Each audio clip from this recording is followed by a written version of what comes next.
Many people have relatives they don't interact with for years, but when they finally come to visit, you have to pretend as if you're the closest of kin and miss them dearly.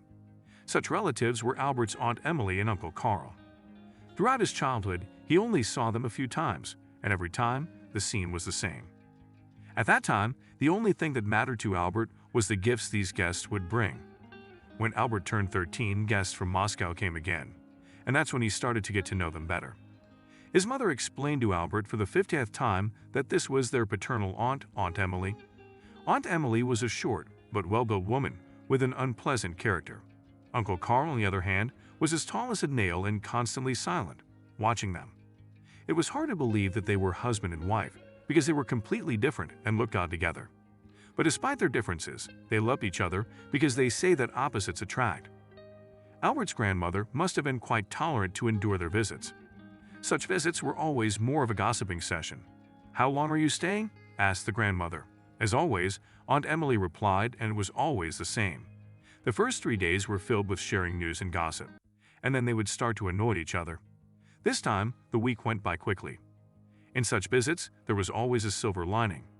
As soon as the guests walked through the door, Albert's mother and grandmother would start prying into their lives. "Did you see those bags of candies they brought?" the grandmother asked. "Oh, I saw them," Albert's mother replied, "but they never put them out. I wonder if they had any or if it was all for show." "Did you have any guests or was it the usual one-person show?" Grandma laughed. "Albert, we need to ask you something," his mother said, giving Albert a call. "Did Aunt Emily give you any candies?" "No," Albert replied, slightly surprised by his mother's question. "She didn't give me any." "See, they are such misers," his mother commented. "It's always the same. I wish they'd invite us over once in a while." Albert didn't understand why they kept engaging with these relatives and allowed them to visit if they disliked them so much. He asked his mother about it once, and her response was that you don't choose your relatives. Albert remembered those words for the rest of his life. After finishing school, Albert went on to study in another city. It was there that he met Camilla, a girl who was in the same group. She resembled a doll but was of shorter stature. They started talking, and he learned about her. She is not a local. She came from another city and lives in the dormitory, just like Albert. The young people started dating, and by their 4th year, Albert proposed to her. After graduation, they had disagreements with their families. Their families wanted a grand wedding with many guests, while the young couple just wanted a simple ceremony. From childhood, Albert remembered how many relatives he had with whom he barely had any contact, only exchanging birthday wishes. It took a while, but eventually, their parents agreed to a small celebration after their wedding. Following the wedding, the couple decided to stay in the city where they studied.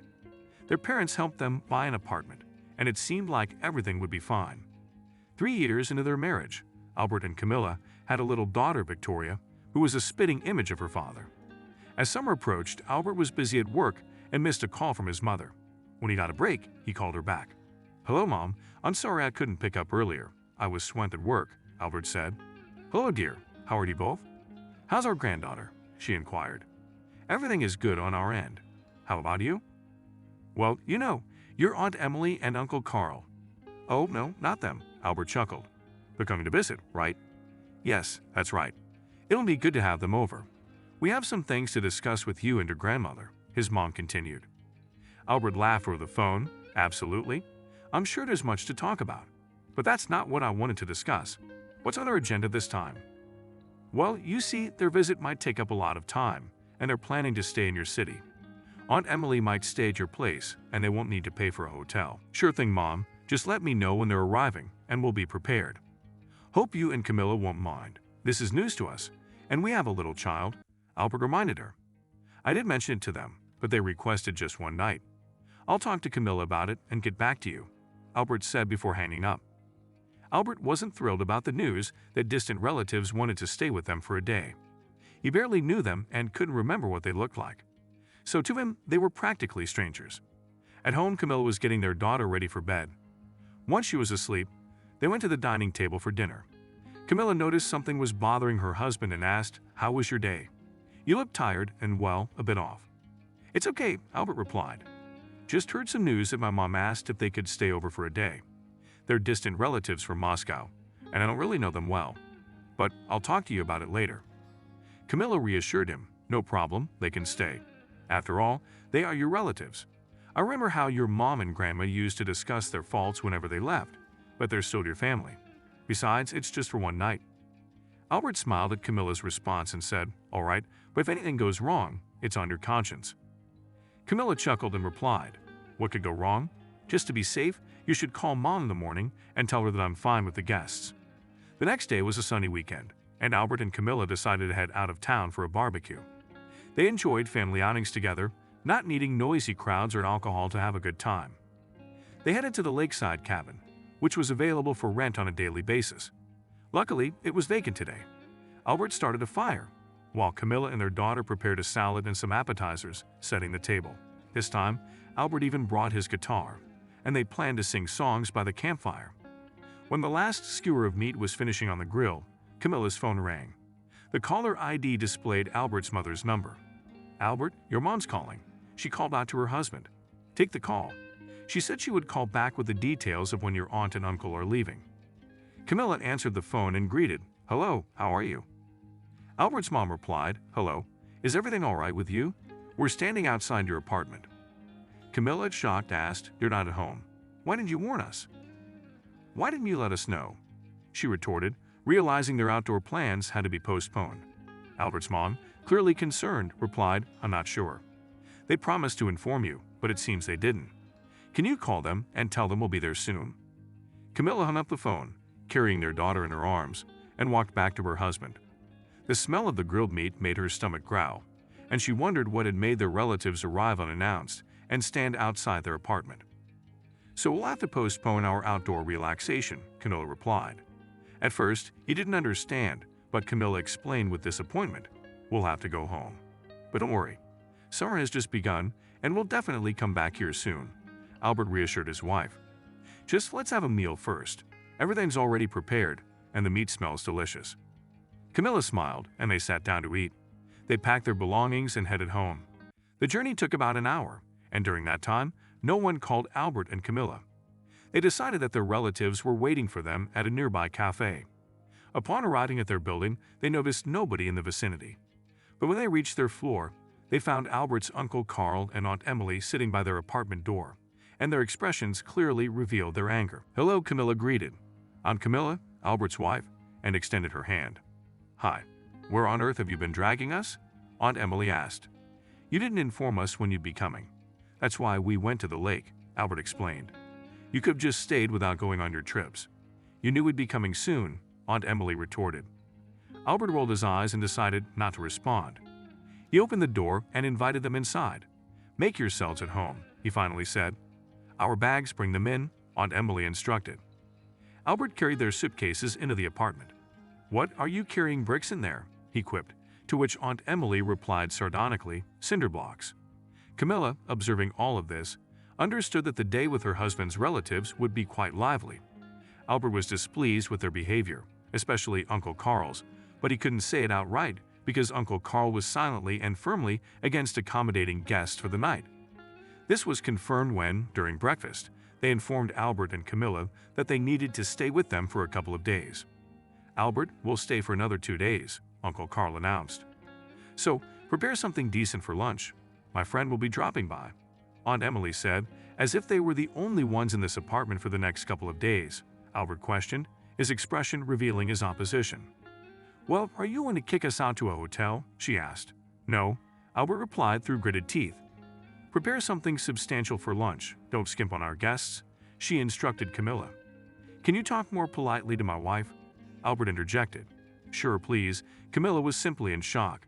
She had never seen anyone behave so rudely in her family. Everyone had always been polite and well-mannered. She decided not to react to their guests and prepared borscht for lunch, as her husband had requested. That day, Albert managed to come home for lunch during his break. When he sat down to eat, he remarked, "Very delicious, thank you," to his wife. As they were eating, Uncle Carl left the room and joined them. Camilla served him some borscht, and he said delicious. It was probably the first word he had spoken in days. He was an elderly man who did not like to talk to others. In their home, his wife managed everything, and he silently followed her lead. Aunt Emily and her friend entered the apartment. She offered her friend coffee. "Could I have some coffee, please?" the woman responded, and she greeted everyone, pointing her finger at Camilla. "Make coffee for our guest," Aunt Emily told her. Camilla was shocked, unable to believe they couldn't even do it themselves. She rolled her eyes and went to the kitchen.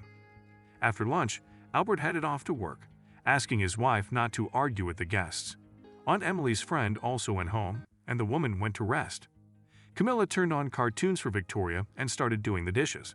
It was quiet while they were in their rooms, but in the evening, they emerged from their dens. Uncle Carl was more likable. At least he was silent and didn't give orders. But Aunt Emily was a living nightmare. In the evening, they decided to watch a comedy about a baby on a stroll.